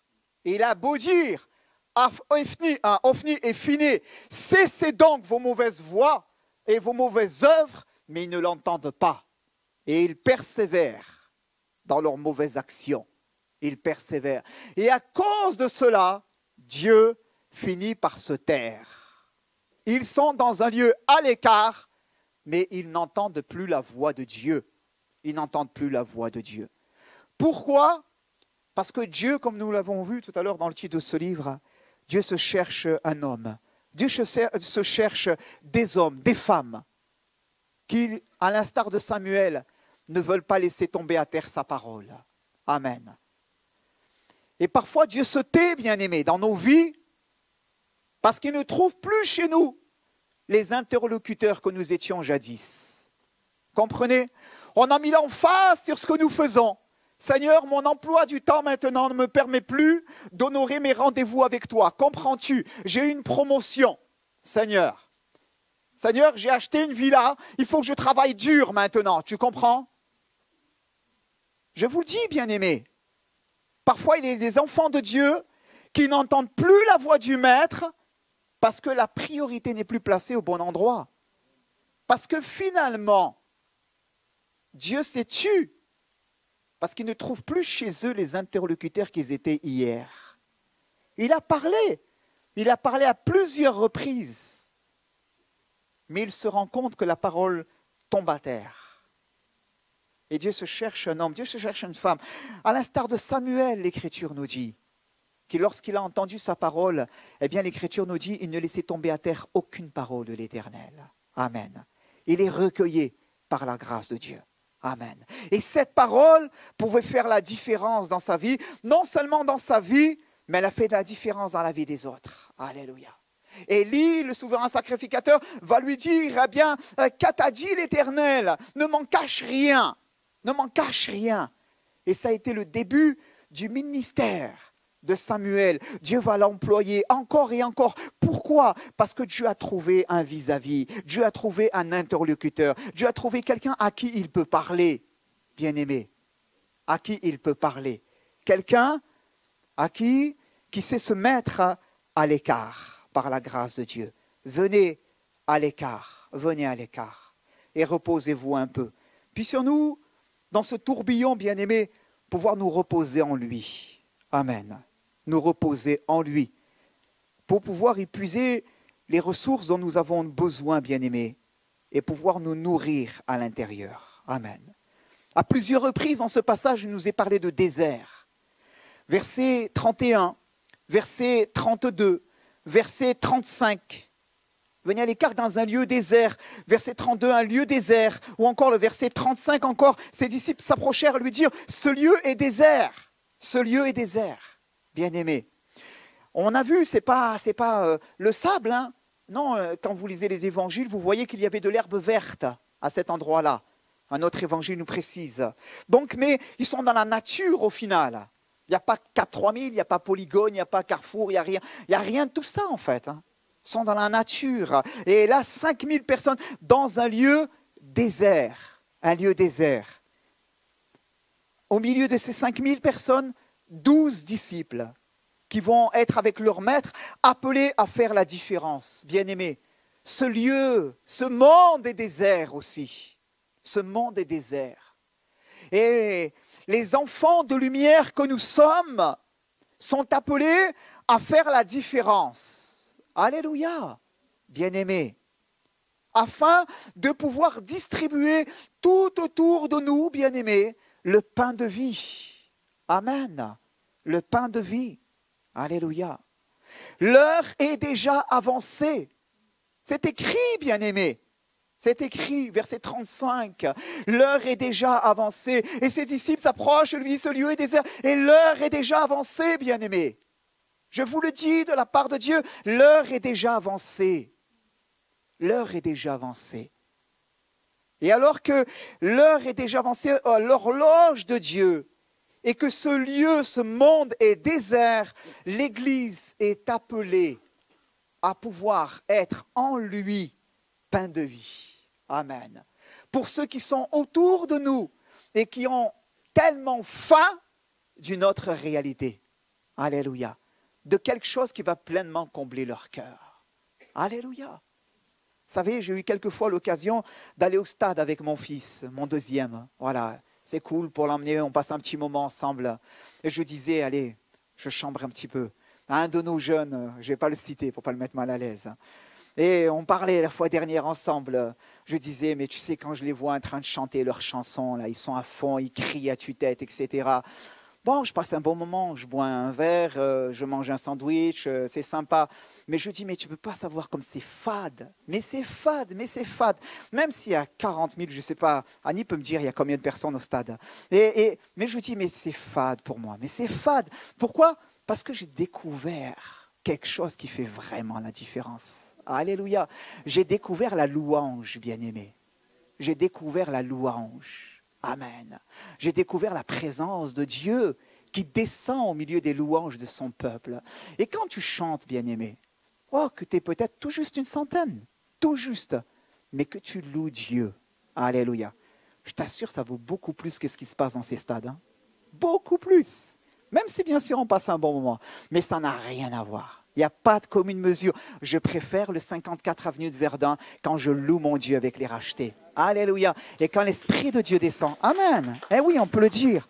Alléluia. Ce lieu est désert. Ce monde est désert. L'heure est déjà avancée. Béni soit le Seigneur pour tout ce que nous pouvons faire, pour tout ce qu'il nous donne. Mais on est appelé à être en lui une nourriture pour ce monde. Une nourriture. Alléluia. Il est le pain qui est descendu du ciel, qui a été brisé, rompu pour chacun de nous. Nous avons goûté combien Dieu est bon, bien-aimés. Et alors que nous avons goûté combien Dieu est bon, voudrions-nous imiter l'exemple des disciples qui disent à Jésus, ce lieu est désert, renvoie-les, renvoie-les, renvoie-les, parce que l'heure est déjà avancée. Autrement dit, on veut garder notre petit Jésus pour nous, vous comprenez ? On a repéré, on a un petit peu de pain, on est bien, on garde notre petit Jésus pour nous. Oh, le Seigneur me fait du bien, le Seigneur prend soin de moi. Amen. Et qu'est-ce qui se passe pour les autres? C'est pas grave, laisse-les, ils vont se débrouiller eux-mêmes. Moi, je garde Jésus pour moi. Pourquoi? Parce que ce lieu est désert et l'heure est déjà avancée. Alors, peu importe les autres, moi, je garde mon Jésus pour moi. Je suis bien juste avec mon Jésus. Je ferme les yeux. Jésus m'a dit, venez à l'écart. Jésus connaît le tourbillon de ma vie. Oh, je garde Jésus juste pour moi. Je suis bien. Peu m'importe le sort de ceux qui périssent. Nous péchons quand nous agissons de la sorte. Nous péchons, bien-aimés. Jésus dit, donnez-leur vous-même à manger. Tu es appelé à être une nourriture entre les mains des autres. Une nourriture. Un serviteur de Dieu, prêchant il y a plusieurs mois de cela, lors d'une de nos pastorales à Aix-en-Provence, parlant aux serviteurs de Dieu et parlant de la souffrance que parfois dans le ministère nous pouvons rencontrer, disait qu'à ce moment-là, Dieu nous prend et nous brise afin de faire de nous une nourriture pour les autres. Amen. Ce n'est pas une vérité seulement pour les serviteurs de Dieu que nous sommes, servantes et serviteurs de Dieu, mais c'est une vérité pour chaque croyant bien-aimé. Parfois, Dieu nous fait passer par le brisement, mais un brisement nécessaire, sans lequel nous ne pouvons pas devenir nourriture pour les autres bien-aimés. Et Dieu nous appelle à ne pas cultiver une mentalité qui n'est pas celle de son royaume, en disant « renvoie-les dans les villes et les villages, qu'ils aillent eux-mêmes s'acheter à manger ». Mais Dieu nous appelle par la grâce de Dieu à pouvoir devenir en lui pain, amen, et nourriture pour ce monde. Et entre ses mains, accepter là, parfois quelques brisements nécessaires, par lesquels eh bien, il peut faire la différence dans nos vies. Amen. Ton brisement, lorsque tu as pleuré, lorsque tu as rencontré des moments difficiles, que ce soit au travers du chemin de la maladie, que ce soit au travers du chemin du deuil, que ce soit au travers de moments douloureux avec tes enfants, ça a été un brisement dans ta vie. Un brisement dans lequel tu as dit, mon Dieu, je ne comprends pas. Où tu t'es réfugié à l'écart, où tu as cherché sa face, où tu lui as demandé la nourriture, il t'a donné la force nécessaire pour que tu puisses traverser ce moment-là. Mais tu n'as pas compris. Tu n'as pas compris. Et Jésus, comme il a lavé les pieds des disciples, il a dit, ce que je fais maintenant à Simon-Pierre, tu ne le comprends pas, mais tu le comprendras bientôt. Et le même qui permet parfois certaines situations, certains brisements dans lesquels tu ne comprends pas encore. Mais Dieu te permet après par la suite de comprendre les choses selon son royaume. Ça a été le seul moyen lorsque tu as rencontré cette voisine, ce voisin, ce proche parent, cet ami, ce collègue d'un collègue au travers duquel tu as pu lui partager ton témoignage parce qu'il a pu s'identifier à toi. Il a compris c'est quoi être abandonné de ses parents. Il a compris c'est quoi avoir été trompé. Il a compris c'est quoi avoir été abusé. Il a compris c'est quoi être passé par la maladie. Il a compris c'est quoi être passé par le deuil. Pourquoi? Parce qu'à un moment donné, le pain que tu étais a été brisé aussi. Tu ne l'as pas compris, mais c'est par là aussi que Dieu nous prend et nous emploie pour nourrir d'autres personnes. Alléluia, béni soit le Seigneur. Alors ne perds pas courage, alors que parfois tu peux passer par des chemins difficiles, par des circonstances difficiles, des chemins douloureux, mais garde les yeux fixés sur le Seigneur Jésus. Amen. Mais il y a quelque chose de plus grand que le Seigneur en réserve pour ta vie. Amen. Non seulement pour ta vie, mais aussi pour les autres, auxquels il te destine, afin que par la grâce de Dieu, tu puisses leur rendre témoignage. Oui, Ce lieu est désert, il leur est déjà avancé. Oui, on vit dans un monde qui a faim. Et oui, Jésus revient bientôt. C'est une certitude. Et dans ces moments-là, on a besoin de dire, voilà Seigneur, je veux me donner à toi. Amen. Je veux me donner à toi. Je veux venir à toi, me nourrir de toi. Et une fois m'être nourri de toi, devenir pour d'autres nourriture entre tes mains, par la grâce de Dieu. Alléluia. Béni soit le Seigneur. Amen. Je voudrais terminer, bien-aimés, avec ces mots, verset 42. Tous mangèrent et furent rassasiés. Et le verset 43 nous dit, et l'on emporta 12 paniers pleins de morceaux de pain, de ce qui restait de poisson. Amen. Pourquoi? Parce que notre Dieu est un Dieu d'abondance. Amen. Tous mangèrent et furent rassasiés. Le livre de l'Apocalypse nous dit au chapitre 3, verset 20, « Voici, je me tiens à la porte et je frappe. Si quelqu'un entend ma voix et ouvre la porte, j'entrerai chez lui et je ferai quelque chose. Je souperai avec lui et lui avec moi. » Amen. Merci Seigneur pour la table qu'il garde toujours dressée pour ses enfants. Amen. Auquel les uns et les autres nous sommes conviés et dans lequel il veut fortifier nos âmes afin de nous permettre de faire la différence par la grâce de Dieu. Pouvons-nous ensemble terminer par la prière, s'il vous plaît? Alléluia. Merci Seigneur notre Dieu pour ta parole que nous avons partagée ce matin. Seigneur mon Dieu, mon Père, la parole de Dieu nous dit dans ce passage et dans ce parallèle de ce récit de la multiplication des pains, dans ce parallèle de Jean chapitre 6, que or la Pâque des Juifs était proche. Seigneur, et on va entrer dans ce mois d'avril dans lequel on va aussi s'approcher de la Pâque. Amen. Non pas la Pâque des Juifs, Seigneur notre Dieu, mais cette Pâque que nous présentent les évangiles, dans laquelle nous découvrons que toi, notre Sauveur, tu as été immolé pour chacun de nous. Alléluia. Seigneur, et dans cette perspective, nous voulons, dans ta grâce aussi, préparer nos cœurs les uns les autres. Amen. Seigneur, et te demander, Seigneur notre Dieu, de nous aider. Nous voulons, Seigneur, être des instruments entre tes mains.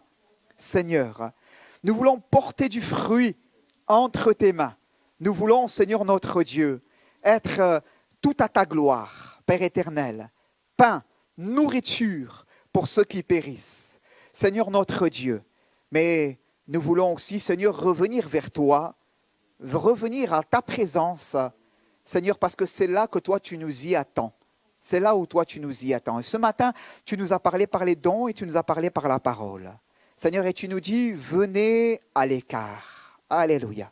Venez à l'écart. Tu nous y attends, Seigneur. Et nous voulons ce matin, Seigneur, les uns les autres, eh bien, prendre cette décision, eh bien, de répondre à cette invitation et de dire, Seigneur, oui, nous voulons venir à l'écart. Père, dans le nom de Jésus, et nous voulons, Seigneur, là, eh bien, dans ce tête-à-tête avec toi, Seigneur, dans ta grâce, eh bien, nous nourrir de toi et, Seigneur, nous laisser remplir de toi afin de devenir en toi des sources de bénédiction. Amen. Merci, Père éternel, pour ta parole. Merci, Seigneur, parce qu'elle a été annoncée. Et je prie pour que toi, tu la confirmes dans nos cœurs et dans nos vies. Alléluia. Pouvons-nous simplement, bien-aimés, on va terminer, je vais vous laisser aller. Mais simplement, si vous êtes d'accord, et on peut se lever à notre place. Amen. Simplement en disant, là, à notre place, eh bien, Seigneur, je veux répondre à ton invitation. Amen. Il y a ces 3 mots que le Seigneur nous donne ce matin. C'est « venez à l'écart ». Alléluia. Il y a ces 3 mots de Dieu. Amen. Et nous voulons ce matin, les uns les autres, eh bien simplement à notre place, dire « Seigneur, je veux venir à l'écart ». Alléluia. Je l'ai dit tout à l'heure et crois-moi, sans esprit de jugement, parce qu'on est tous logés à la même enseigne. Peut-être que tu as du mal à lire ta parole. Peut-être ça fait déjà plusieurs temps que tu ne lis pas la parole. Peut-être la difficulté, tu as le sentiment que Dieu ne te parle plus au travers du livre, que c'est devenu quelque chose de desséchant pour toi. Et c'est sec, c'est difficile. Oh, tu ne veux pas le dire parce que tu sais que si tu le dis, c'est comme si ta bouche va pécher devant le Seigneur. Mais à l'intérieur de toi, tu en es triste. Bien, juste à ta place, tu fais cette prière. Tu dis, Seigneur, je te demande pardon parce que j'ai délaissé un certain temps le livre saint. Seigneur, j'ai délaissé cela. Seigneur, j'y suis allé juste la mauvaise manière, Seigneur, mais je veux entendre ta parole ce matin qui me parle et qui me dit, venez à l'écart. Alléluia. Peut-être quelqu'un qui n'a pas priorisé correctement sa vie depuis plusieurs temps. Tu as un emploi du temps chargé, mais en plus de cela, tu gaspilles ton temps dans des choses auxquelles le Seigneur ne t'appelle pas. Des choses qui pourraient, dans un équilibre de vie, peut-être te permettre de faire, mais aujourd'hui, alors que tu ne peux pas, tu négliges ce qui doit être important, la parole. La prière, eh bien là aussi, je t'invite simplement à mettre de l'ordre devant le Seigneur et à remettre, oui, des priorités dans ta vie. Perds pas ton temps dans des futilités. Priorise les choses. Priorise les choses. Alléluia. À nous, Église, Seigneur nous parle ce matin. Et il nous dit, il nous invite à pouvoir là, eh bien, être le pain entre ses mains. Alors qu'on serait tenté de garder Jésus pour nous et de dire, voilà, le monde, il est ce qu'il est, et c'est dur, etc. On veut garder Jésus pour nous parce que l'heure est déjà avancée. Et c'est bien assez comme cela, c'est bien assez difficile. L'heure est déjà avancée. Jésus nous parle ce matin. Et il nous dit, bien non, mon peuple, tu es appelé à être entre mes mains. Cette nourriture que je prends, que je romps et que je donne au monde. Amen. Nous avons besoin de prier pour que Dieu nous donne un élan nouveau dans nos cœurs. Pour les perdus. Amen. Pour ceux du dehors. Oui, ce lieu est désert et l'heure est déjà avancée. Nous avons besoin de prier pour que Dieu nous donne une empathie plus grande. Amen. Élargis notre cœur dans le nom de Jésus. Alléluia. Donne un fardeau, une âme plus charitable, j'allais dire, à l'instar de ce bon samaritain qui s'arrêta pour donner les soins à ce blessé du chemin. Amen. Ce même amour, cette même charité. Merci Seigneur de nous y aider. On a besoin de toi, Seigneur, les uns les autres. Père, merci, je te le demande. Merci de nous y aider. Nous voulons être à Cannes-sur-Mer, Seigneur, cette église qui donne le pain aux perdus. Qui donne le pain aux perdus parce que c'est nécessaire. C'est à cela que toi tu nous appelles. Tu veux qu'on donne le pain aux perdus. Et je prie, Père éternel, pour que toi tu nous y aides. Amen. Tu vois, c'est nos différents rassemblements que nous avons chaque semaine. Qu'on n'ait pas peur d'inviter quelqu'un. Seigneur, tu vois, Seigneur, ce mois d'avril qui va être marqué à la fin du mois avec ce moment spécial avec les enfants du GIB, les moniteurs, etc. Ce soit là un moment vraiment marquant d'évangélisation. Tu vois, Seigneur, le samedi, juste avant avec Bible Impact, cette distribution, je veux te prier, Père éternel, qu'on puisse bien sortir de notre zone là où on est, Père éternel, et pouvoir apporter ce pain, Père éternel, autour de nous. Merci de confirmer ta parole. Seigneur, je te le demande, dans le nom de Jésus. Aide-nous à garder ta parole, à ne pas être des éditeurs oublieux et à la repasser dans nos cœurs, les uns et les autres. Raccompagne-nous et que ta grâce et ta paix soient sur nous. J'ai prié maintenant dans le nom de Jésus. Amen.